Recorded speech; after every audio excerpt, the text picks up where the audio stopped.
पुढची बातमी पुण्याहून आहे। पुण्यामध्ये आज लहान मुलांसाठी आंबे खाण्याच्या स्पर्धेचं आयोजन करण्यात आलं होतं। 3 मिनिटांच्या आत जो सर्वात जास्त हापूस आंबे खाईल त्याला आंब्याची पेटी बक्षीस देण्यात येणार होती। त्यामुळे लहानग्यांनी या स्पर्धेचा मनमुराद आनंद लुटला। महाराष्ट्र नवनिर्माण सेनेकडून आयोजित करण्यात येणाऱ्या आंबे महोत्सवात या आंबे खाण्याच्या स्पर्धेचं आयोजन करण्यात आलं होतं। कोकणातील खराखोरा हापूस आंबा ग्राहकांपर्यंत पोहोचावा हा आंबा महोत्सवाचा उद्देश आहे।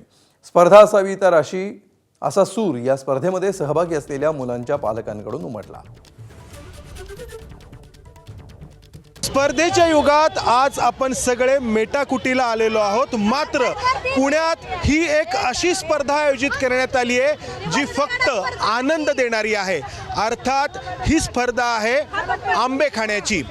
पुण्यातील महाराष्ट्र नवनिर्माण सेनेच्या पदाधिकाऱ्यांकडून बालगंधर्व रंगमंदिरामध्ये ही स्पर्धा आयोजित करण्यात आली आहे आणि या स्पर्धेत जो जास्तीत जास्त आंबा खाईल त्याला बक्षीस मिळणार आहे।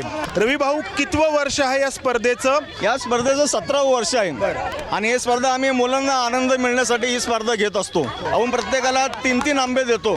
या 3 आंब्याला 3 मिनिटं देतो। 3 मिनिटांत जो कोण पहिला खाईल त्याचा आपण 1 नंबर निवडतो आणि सगळ्यात महत्त्वाचं म्हणजे मुलांना आनंद मिळावा हेच एक उद्देश आहे यामागचं। यावर्षी एकतर आंबा खूप महाग आहे तरी आम्ही मुलांच्या आनंदासाठी हा आंबा खा स्पर्धा ठेवलेली आहे। खरं तर हा आनंद केवळ आरतीताई साहने आणि रवी भाऊ साहने यांच्यामुळे आम्हाला घेता येतो। आणि घरी पण असेच आंबे खातो का? नाही, ही स्पर्धा आहे ना, त्यामुळे स्पर्धेमध्ये असंच घ्यावं लागतं। तुमचा काय अनुभव आहे? तुम्ही मुलाला घेऊन आला? मला खूप छान वाटतंय। ह्यांना बघून आम्हाला आमच्या लहानपणीची आठवण झाली आहे। तुझा कितवा आंबा आहे हा? तिसरा। अच्छा, तुला आवडतात आंबे? हो। अच्छा, मग किती वेळात संपवायचं तुला आणखी? 2। अच्छा, संपव पटकन, संपव। संपला का तुमचा संपला दुसरा चालू आहे, तिसरा पण। तर आता अच्छा काय हे काय निकष आहे? जास्त रंगवले तिला पण माझ्याकडे 1 डझन आंबे। हे बघा, हिचा चेहरा बघा, हिचा हात बघा, म्हणून हिचं विशेष कौतुक केलं जात आहे। अधिक ही रंगली आहे या आंब्यामध्ये। तर अशी ही आंबे खाण्याची स्पर्धा गेली 17 वर्ष पुण्यामध्ये आयोजित केली जाते। मुलांना तर आनंद आहेच, त्याचबरोबर पालक देखील या स्पर्धेच्या निमित्ताने लहानपणाचा अनुभव या ठिकाणी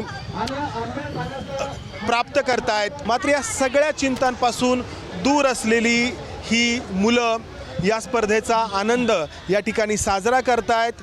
स्पर्धेच्या युगात ही अशी स्पर्धा आहे जी प्रत्येकाला हवीशी वाटेल। कॅमेरामन अमोल गवाळेसह मंदार गोंजारी, ABP माझा, पुणे। ABP माझा, उघडा डोळे बघा नीट।